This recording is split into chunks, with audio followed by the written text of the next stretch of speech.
প্রধানমন্ত্রী তারেক রহমানের সিলেট সফর নিয়ে জানাতে যুক্ত হচ্ছেন সহকর্মী রানা মজুমদার। রানা, প্রধানমন্ত্রী আজকে কতগুলো জায়গায় যাবেন, সেখানকার প্রস্তুতি সম্পর্কে জানাবেন। দেখুন, এর আগের সংবাদে আমরা ছিলাম হযরত শাহজালাল রহমতুল্লাহি আলাইহির মাজারে, যেখানে মূলত সিলেটে তিনি 10টার দিকে এসে পৌঁছানোর কথা এবং 10:30টার দিকে তার হযরত শাহজালাল রহমতুল্লাহি আলাইহির মাজার জিয়ারত করার কথা রয়েছে এবং পরবর্তীতে তার যে সফরসূচি রয়েছে সেটি অনুযায়ী তিনি নগরীর যে কিমব্রিজ সংলগ্ন যে চাঁদনীঘাট এলাকাটি রয়েছে এখানে আসার কথা রয়েছে তার, এবং এখানে এসে মূলত তিনি সিলেট সিটি কর্পোরেশনের যে বেশ কয়েকটি উন্নয়ন প্রকল্প রয়েছে সেগুলোর তিনি ভিত্তিপ্রস্তর স্থাপন করবেন এবং এটিরই মূলত আসলে এই যে কিমব্রিজ সংলগ্ন এলাকা সেখানে এর ব্যবস্থাটি করা হয়েছে।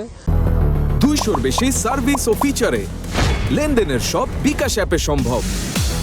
মূলত এটি হচ্ছে যে সিলেট সিটি কর্পোরেশনের বেশ কয়েকটি প্রকল্পেরই এখানে ভিত্তিপ্রস্তর স্থাপন হবে। বিশেষ করে বন্যা প্রতিরোধী অবকাঠামো নির্মাণ প্রকল্প রয়েছে ক্ষেত্রে, পাশাপাশি সুরমা নদীর দুই পার ঘেঁষে কিন্তু এখানে ওয়াকওয়ে নির্মাণ করা হবে। এই ধরনের আসলে প্রায় 7,500 কোটি টাকার প্রকল্পের ভিত্তিপ্রস্তর এখানে স্থাপন করা হবে বলে আমাদেরকে জানিয়েছে সিটি কর্পোরেশন, এবং ধাপে ধাপে এই প্রকল্পের যে কাজগুলো সেগুলো কিন্তু সম্পন্ন করা হবে। এবং এখান থেকে মূলত তিনি সদর উপজেলার কান্দিগাঁও যে ইউনিয়ন রয়েছে সেখানে গিয়ে তিনি বাসিয়া খাল খননের উদ্বোধন করবেন এবং পরবর্তীতে আসলে তার সিলেট জেলা স্টেডিয়ামে নতুন করে স্পোর্টস 2026-এর উদ্বোধন করার কথা রয়েছে। আমরা দেখেছি আসলে প্রধানমন্ত্রীর যে আগমন, সেই আগমনকে ঘিরে সিলেটবাসীর মধ্যে এক ধরনের উচ্ছ্বাস বিরাজ করছে।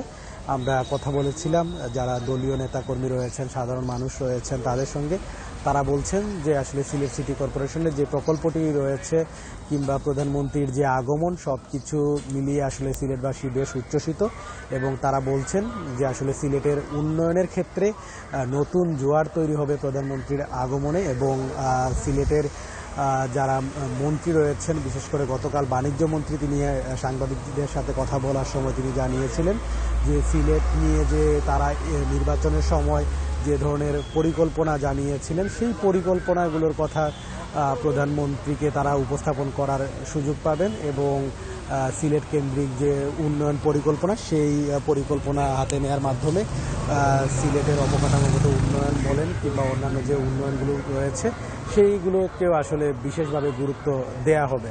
তো সব কিছু মিলিয়ে বলা যায় যে আসলে এখন কেবলমাত্র প্রধানমন্ত্রী আসার অপেক্ষাই রয়েছে সিলেটবাসী। 10টা নাগাদ তিনি সিলেটে আসবেন এমনটি আসলে প্রত্যাশা করা যাচ্ছে। সিলেট থেকে জানাচ্ছেন সহকর্মী রানা মজুমদার।